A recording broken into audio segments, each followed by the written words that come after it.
suis un peu ravi, beaucoup enchanté par cette réunion parce que je désespérais un peu déjà de nos intellectuels. Et je vois qu'il y en a qui font le maximum et je voudrais les remercier.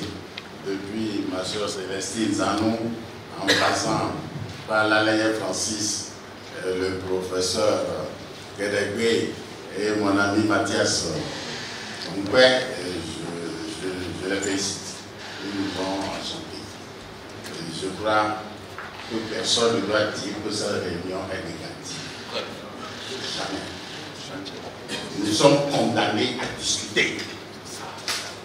Que ça soit voté ou pas voté, c'est notre pays. La loi nous appartient. Le pays nous appartient. Pourquoi on va être pressé? Si c'est voté aujourd'hui, que demain nous trouvons que c'est mauvais, nous allons recommencer. Et si nous voulons que demain on va se prendre la tête, on va reculer. Si quelqu'un a entrepris Mathieu Guédégué dans ce pays, j'en fais partie. Il était sur une ligne, j'ai pu voir qu'il peut changer. Parce que c'est moi qui ai fait libérer les chefs d'État, le président de la République en 1982.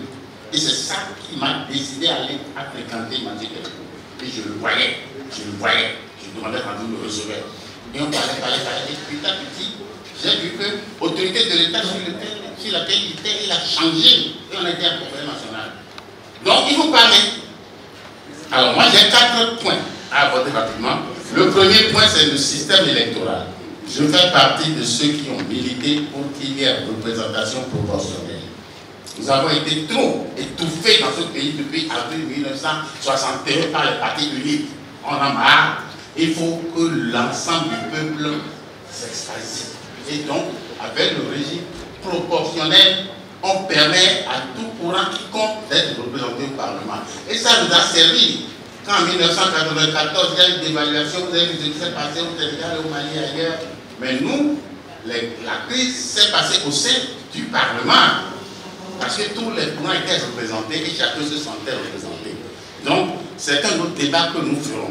Deuxième point, j'ai choisi, parce que j'ai été président de la Cour constitutionnelle, de ne jamais verbalement, publiquement, critiquer telle ou telle décision de la Cour. Mais j'ai coutume déjà de dire que depuis 2018, notre Cour constitutionnelle a changé de style. Et comme le professeur Guédégué a extrait quelque chose d'une décision, je suis obligé de provoquer une rectification ou une réflexion. La théorie de la proportionnalité, c'est une théorie qui a été introduite comme atténuation des affirmations des droits de l'homme. Ça a été introduit par la jurisprudence reprise par la doctrine. Les droits de l'homme sont consacrés dans plusieurs instruments, je ne reviendrai pas dessus. Et aucun pouvoir en place n'a le droit de toucher aux droits de l'homme. Sauf lorsqu'il y a un grand danger dans une société, qu'on a fabriqué la théorie de la proportionnalité pour abolir le danger, éloigner la menace. Alors, lorsque notre cour recourt à cette théorie de la proportionnalité, quel était le danger qui menaçait pour prendre telle loi? Quel est ce danger-là? C'est une question. Et je passe au troisième point qui est lié un peu à la question que je viens de poser. C'était à la base, dès le départ, que tout est faussé.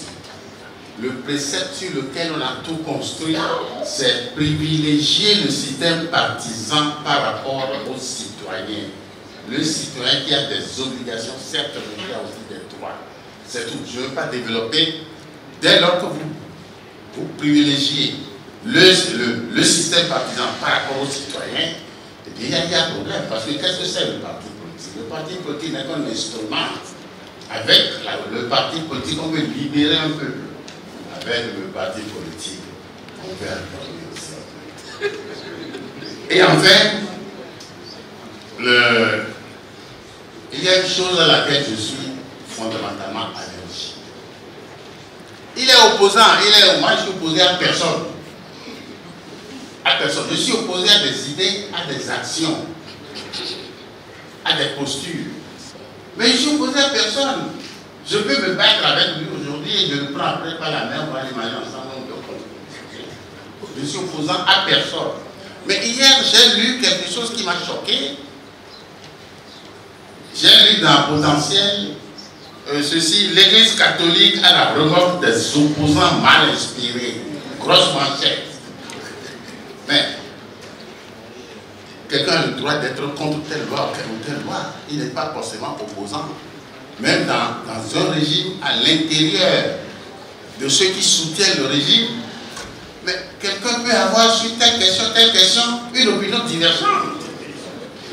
Il faut qu'on cesse. Parce que de notre indépendance jusqu'à 1990 et même au-delà, dès qu'on dit dans une société africaine que quelqu'un est opposant, il est avoué aux gémonies, il est à nous massacrer, tuer, vous mettre en prison, vous chasser. Je crois que ça, c'est pas bon.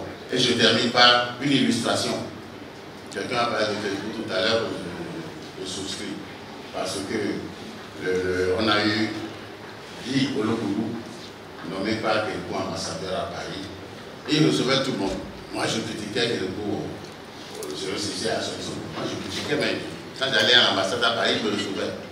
Et d'autres aussi. Alors, une fois, Guy Olokoulou est venu ici, appelé par Kédougou. Et lui, Kédougou, il parlait, il discutait, puis Kédougou dit, mais monsieur l'ambassadeur, c'était le groupe de monsieur l'ambassadeur, on m'a dit qu'à l'ambassade là-bas, vous recevez des opposants.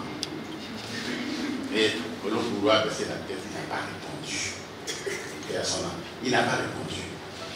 Et silence entre les deux, puis un mois après, Kédougou dit, il ne faut pas les écouter, hein, les opposants, ce ne sont pas des Béninois. L'ambassade, c'est pour tous les Béninois. Recevez qui vous voulez et laissez-les, ne les écoutez pas. Merci.